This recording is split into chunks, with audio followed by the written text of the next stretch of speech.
ऐसे मौजू के बारे में बात करेंगे जो आजकल जरूरत से ज्यादा फैशन बन चुका है। आज हम बात करेंगे हेयर ट्रांसप्लांट के बारे में। हमारी इस वीडियो में हम आपको बताएंगे कि हेयर ट्रांसप्लांट आखिर है क्या, ये किस हद तक काम करता है और इसके नुकसान क्या है। सबसे पहले जरूरत ये जानने की है कि हेयर ट्रांसप्लांट आखिर है क्या चीज और ये किस तरह किया जाता है। ये एक ऐसी सर्जरी है जो सर के कम बालों वाले हिस्से या गंज वाले हिस्से पर बाल लगाने के लिए की जाती है। सर के ज्यादा बालों वाले हिस्से से बाल लेकर सर के कम बालों वाले हिस्से पर लगाए जाते हैं। एक सर्वे के मुताबिक मर्दों में 60% जबकि औरतों में 50% तक हेयर ट्रांसप्लांट करवाने का रुझान देखा गया है। ये सर्जरी पहली बार 1939 में जापान में की गई थी। इसकी कीमत $4,000 से $15,000 पर सेशन तक है। सर्जन के मुताबिक 10 से 80% तक ट्रांसप्लांटेड हेयर 3 से 4 महीने के दौरान कुदरती बालों की तरह बढ़ने लगते हैं। सुनने में तो हेयर ट्रांसप्लांट बहुत पुरकशिश सा लगता है जो इंसान की शख्सियत को मजीद दिलकश बना देता है,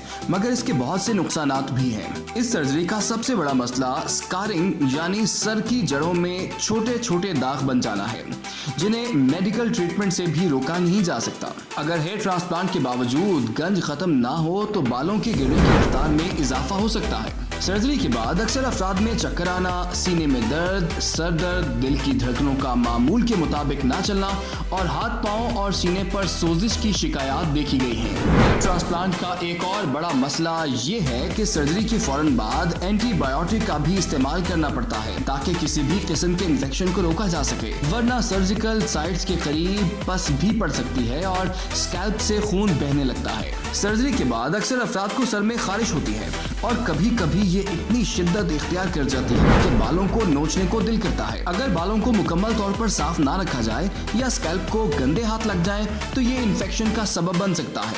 यहाँ तक कि हल्की सी धूल मट्टी से भी इन्फेक्शन हो सकता है। ट्रांसप्लांट के फौरन बाद सर पर लगी हल्की सी चोट भी अक्सर खतरनाक साबित हो सकती है। हेयर ट्रांसप्लांट का एक नुकसान ये भी है कि इसके फौरन बाद माथा सूज जाता है और सर में छोटे छोटे दाने बनने लगते हैं, मगर ये टेम्परेरी होते हैं और चंद दिनों में ही खुद ही खत्म हो जाते हैं। हेयर ट्रांसप्लांट बहुत महंगा होने के साथ साथ काफी हद तक एक खतरनाक सर्जरी भी है। ये शख्सियत को पुरकशिश बनाता है, लेकिन इसके नुकसानात ज्यादा है।